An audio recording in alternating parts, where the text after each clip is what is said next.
नमस्कार। आज हम एक बहुत ही दिलचस्प और तीखी कहानी पर बात करने वाले हैं। जी, हरिशंकर परसाई जी की भोला राम का जीव। हाँ, भोलाराम का जीव। हम कोशिश करेंगे कि इसके विश्लेषण में थोड़ा उतरें और समझे कि कैसे ये कहानी पौराणिक किरदारों को लेकर सरकारी सिस्टम पर कटाक्ष करती है। और भ्रष्टाचार, सामाजिक उदासीनता, इन सब पर भी। कहानी की शुरुआत ही बड़ी अजीब है। हाँ, बिल्कुल। एक आदमी है, भोलाराम। जी, वो मर जाता है, हाँ, पर उसकी आत्मा यमदूत के साथ जाती नहीं। हाँ, आत्मा गायब, न स्वर्ग पहुंची न नरक, और यमलोक में सब परेशान। जाहिर है। अच्छा, ये भोलाराम था कौन? कोई बड़ा आदमी? नहीं नहीं, बिल्कुल आम आदमी। एक मामूली सा क्लर्क था, सरकारी नौकरी में, रिटायर हो गया। और फिर क्या, 5 साल गुजर गए रिटायरमेंट को, पर पेंशन मिली ही नहीं। बेचारा उसी तंगी में बीमारी में मर गया। ओ, 5 साल बिना पेंशन के। जी, परिवार की हालत बहुत खराब। मकान मालिक किराया न मिलने पर निकालने वाला था।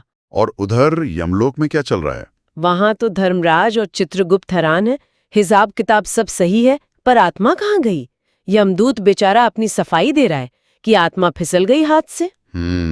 चित्रगुप्त मजाक में कह रहे हैं, आजकल जैसे इनकम टैक्स वाले रोक लेते ना चीजें, कहीं आत्मा भी ना रोक लियो। हाँ हाँ, क्या व्यंग है। या फिर वो कहते हैं, कहीं किसी पॉलिटिकल पार्टी ने विरोधी की आत्मा समझकर उड़ा तो नहीं दिया। क्या बात है, माहौल एकदम आज का बना दिया। बिल्कुल। तभी वहां पहुंचते हैं नारद मुनि। अच्छा, नारद जी का प्रवेश होता है। जी, उन्हें जब ये सारा किस्सा पता चलता है तो वो कहते हैं, ठीक है, मैं जाता हूँ पृथ्वी पर, मैं ढूंढता हूँ भोला राम की आत्मा को। और वो आते हैं पृथ्वी पर। हाँ, पता करते करते जबल पर पहुंचते हैं, भोला राम के घर।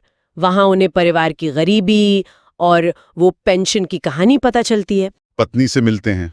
जी, पत्नी रो रो कर बताती है कि बीमारी से ज्यादा तो पेंशन की चिंता ने मार डाला भोला राम को, और नारद जी से कहती हैं कि कुछ करके पेंशन ही दिलवा दीजिए। और यहीं से नारद जी का सरकारी दफ्तरों का अनुभव शुरू होता है ना? बिल्कुल, असली कहानी तो अब शुरू होती है। नारद जी जाते हैं पेंशन दफ्तर। और फिर वो बाबुओं के चक्कर। हाँ, वही। एक बाबू कहता है दूसरे के पास जाओ, दूसरा तीसरे के पास। कोई सुनता ही नहीं, कोई सीधे मुंह बात नहीं करता। ये तो बहुत आम अनुभव लगता है। यही तो परसाई जी का कमाल है, वो इसे इतने सहज तरीके से दिखाते हैं। फिर एक चपरासी मिलता है नारद जी को। वो कुछ मदद करता है। वो रास्ता दिखाता है, कहता है बड़े साहब से मिलिए, और जब मिलिए तो थोड़ा वजन रखिएगा अर्जी पर। वजन मतलब रिश्वत? हाँ, वही। नारद जी पूछते हैं, क्या वजन रखूं? तो बड़े साहब नारद जी की वीणा ही मांग लेते हैं। क्या, वीणा? जी, कहते हैं भाई वीणा भी तो वजनदार होती है, और आजकल हर चीज पर टैक्स है, संगीत पर भी होना चाहिए। कमाल है। तो नारद जी दे देते हैं वीणा? हाँ, वो बेचारे अपनी वीणा वहीं रख देते हैं। तब जाके साहब चपरासी को आवाज देते हैं कि भोलाराम की फाइल लाओ। और फाइल मिलती है? फाइल तो मिलती है, लेकिन कहानी का क्लाइमैक्स यही है। जैसे ही साहब जोर से नाम पुकारते हैं, भोलाराम, फाइलों के ढेर से एक धीमी सी आवाज आती है। आवाज कहाँ से? फाइलों के अंदर से। नारद जी झांक कर देखते हैं तो भोलाराम की आत्मा उन फाइलों के बंडल से चिपकी हुई है। अरे, आत्मा फाइलों में? जी। नारद जी पूछते हैं, अरे भोलाराम, तुम यहाँ क्या कर रहे हो?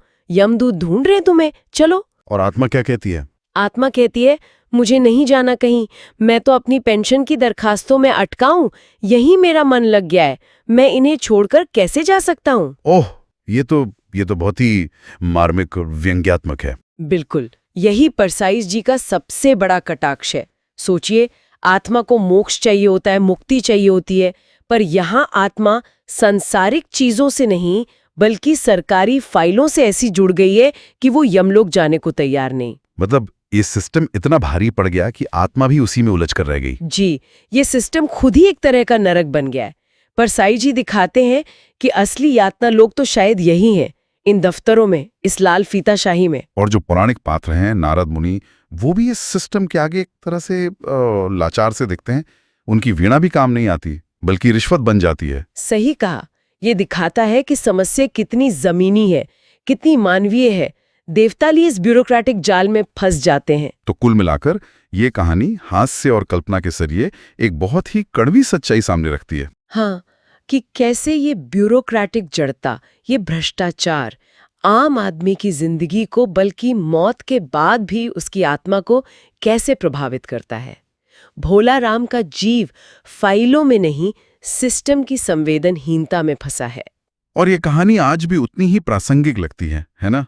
शायद हम सब ने कभी न कभी ऐसे सिस्टम से जूझने का अनुभव किया हो। निश्चित रूप से यह अनुभव बहुत से लोगों से जुड़ता है। और अंत में एक सवाल जरूर मन में आता है जो आपने कहा जी, कि अगर एक आत्मा मरने के बाद भी इन फाइलों और कागजों में अपनी पहचान खो सकती है, तो फिर इस बड़ी इम्पर्सनल व्यवस्था में एक जीते जागते इंसान की क्या कीमत रह जाती है? बिल्कुल।